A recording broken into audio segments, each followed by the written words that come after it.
ఎవరిని అడిగినా ఏ సర్వే చూసినా ఏపీలో మళ్ళీ ఫ్యాన్ సునామీ ఖాయమని వెల్లడవుతోంది. ఇప్పుడు ఏకంగా కొంతమంది అయితే సినీ నటులు కూడా మళ్ళీ జగన్ సీఎం అవుతారని అంటున్నారు. ఎందుకంటే ఆయన చేస్తున్న అభివృద్ధి పనులే మళ్ళీ ఆయనను సీఎం కుర్చీలో కూర్చోబెడతాయని చెబుతున్నారు.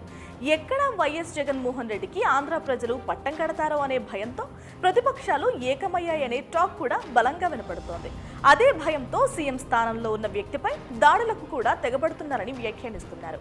అయితే ఈ దాడిని సినీ ప్రముఖులు కొందరు ఖండిస్తున్నారు. తాజాగా విశాల్ చేసిన కామెంట్స్ ఇప్పుడు వైరల్ గా మారాయి. తాను వైసీపీ సపోర్టర్ కాదని, కాకపోతే ప్రజల్లో ఉన్న అభిమానం, ప్రభుత్వ పనితీరును బట్టే జగన్ సీఎం కాబోతున్నారంటూ కామెంట్ చేశారు విశాల్.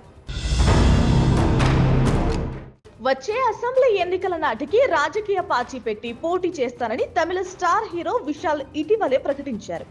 ఈ ప్రకటనకు ముందే విశాల్ ఏపీ ఎలక్షన్స్ లోనూ పోటీ చేయబోతున్నారని పుకార్లు షికార్లు చేశాయి. కానీ దీనిపై ఆయన క్లారిటీ ఇచ్చారు. తాను ఇంకా రాజకీయాల్లోకి రావడానికి సమయం ఉందని, ఏపీ పాలిటిక్స్ లోకి మాత్రం రావడం లేదని స్పష్టం చేశారు. తాజాగా ఏపీ సీఎం జగన్ పై జరిగిన రాయి దాడిపై హీరో విశాల్ తనదైన శైలిలో స్పందించారు. ఏపీ సీఎం జగన్మోహన్ రెడ్డిపై ప్రముఖ హీరో విశాల్ ప్రశంసలు కురిపించారు. ఆంధ్రప్రదేశ్ లో మళ్లీ ఆయనే అధికారంలోకి వస్తారంటూ ఆయన చెప్పారు. తాను ఏ పార్టీకి కూడా మద్దతుగా లేనని, కానీ సీఎం జగన్ చేస్తున్న పనులే ఆయన్ని గెలిపిస్తాయంటూ చెప్పుకొచ్చారు విశాల్. ఇక మరో నటుడు రఘుబాబు కూడా జగన్ వల్ల తెలుగు నేలకు తేజస్సు వచ్చిందని అంటున్నారు. జగన్ ప్రభుత్వ పరిపాలన గురించి సింపుల్ గా చెప్పాలంటే ఎక్స్ట్రాడినరీ అంతే. అంతకు మించి చెప్పడానికి మరో మాట నా దగ్గర లేదు అంటూ కుండబద్దలు కొట్టేశారు ఆయన. తాను ప్రస్తుతం రాజకీయాల్లో లేనని, ఏ పార్టీతోనూ ఎటువంటి సంబంధాలు లేవని స్పష్టం చేశారు.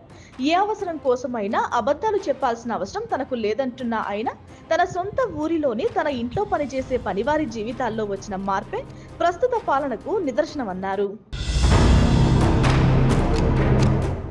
మాది ప్రకాశం జిల్లాలోని రావినూతల గ్రామం. తరచుగా మా ఊరుకు వెళుతూ ఉంటాం. దీంతో ఆ గ్రామంలో వచ్చిన మార్పులు ఎన్నో మాకు తెలుస్తూ ఉంటాయి.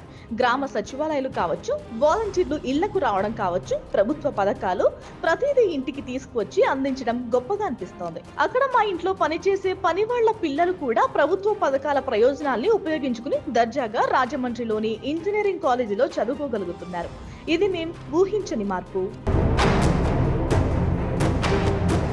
మేం వాళ్ళు చేసే పనికి తగ్గ జీతాలు ఇచ్చినా, అడపాదడపా అదనంగా ఆర్థిక సాయం చేసినా కూడా వాళ్ళ జీవితాన్ని సమూలంగా మార్చలేం.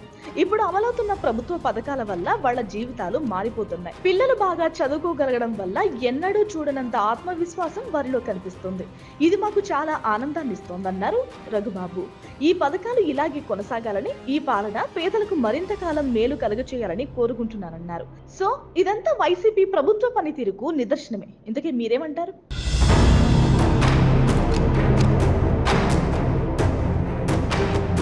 Please subscribe Dot News.